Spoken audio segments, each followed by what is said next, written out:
ఐఎంజీకి భూ కేటాయింపు విషయంలో చంద్రబాబుకు ఊరట లభించింది. సీబీఐ దర్యాప్తు జరిపించాలి అన్న పిటిషన్లను సుప్రీంకోర్టు కొట్టేసింది.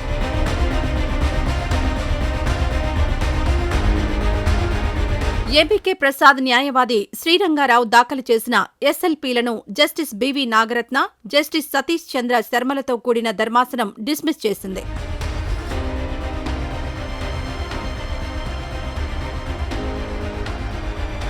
చంద్రబాబు ఉమ్మడి ఆంధ్రప్రదేశ్ సీఎంగా ఉన్నప్పుడు హైదరాబాద్లో స్పోర్ట్స్ అకాడమీల ఏర్పాటుతో IMG Bharat academies private limited సంస్థలకు భూములు కేటాయించారు.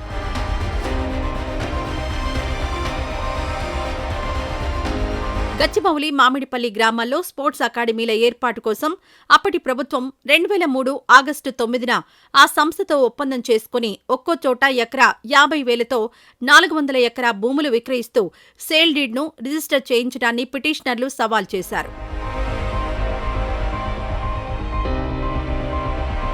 2004లో అధికారంలోకొచ్చిన వైఎస్ రాజశేఖరరెడ్డి ప్రభుత్వం దీనిపై విచారణ జరిపింది.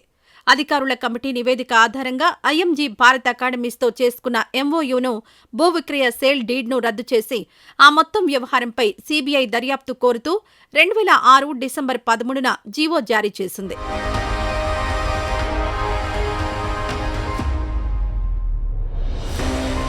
రాష్ట్ర ప్రభుత్వమే ప్రాథమిక విచారణ జరిపించి ఏ అధికారినైనా నేరానికి పాల్పడినట్లు గుర్తిస్తే అప్పుడు తమకు ఆ కేసును ప్రతిపాదించాలని సీబీఐ చెన్నై విభాగం జాయింట్ డైరెక్టర్ రాష్ట్ర ప్రభుత్వానికి లేఖ రాశారు.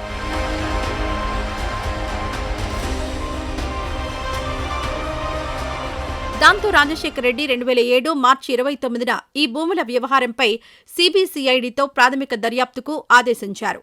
ఆ తర్వాత ఎలాంటి పురోగతి లేదు.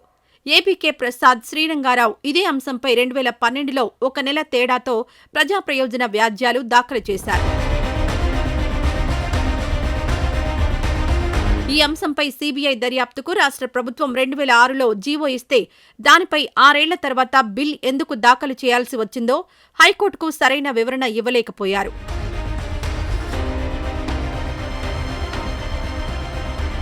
సీబీసీఐడీ ద్వారా ప్రాథమిక విచారణకు ఆదేశించినా ఇప్పటి వరకు ఎందుకు పూర్తి కాలేదు అన్న విషయాన్ని కూడా కోర్టుకు వివరించలేకపోయారు. ఈ భూమి లావాదేవీలపై ఎఫ్ఐఆర్ కూడా నమోదు చేయకపోవడంతో ఈ వ్యవహారంపై సీబీఐ దర్యాప్తుకు ఆదేశించడానికి నిరాకరిస్తూ 2024 సెప్టెంబర్ 11న తెలంగాణ హైకోర్టు తీర్పు ఇచ్చింది.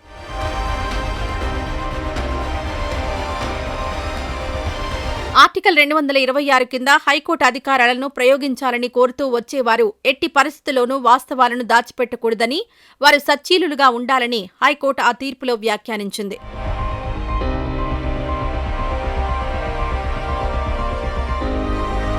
బిల్ దాఖలు చేసిన ఏబీకే ప్రసాద్, వైఎస్ రాజశేఖరరెడ్డి సతీమణి వైఎస్ విజయమ్మ 2011లో దాఖలు చేసిన రిట్ పిటిషన్లో భాగస్వామిగా ఉన్నారు.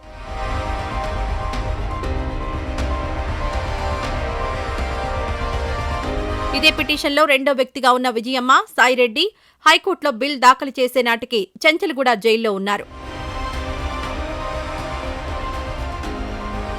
ఈ వ్యవహారాల నేపథ్యంలో ఈ ఎంఓయూలపై సీబీఐ దర్యాప్తుకు ఆదేశించడం కుదరదని హైకోర్టు తీర్పులో స్పష్టం చేసింది.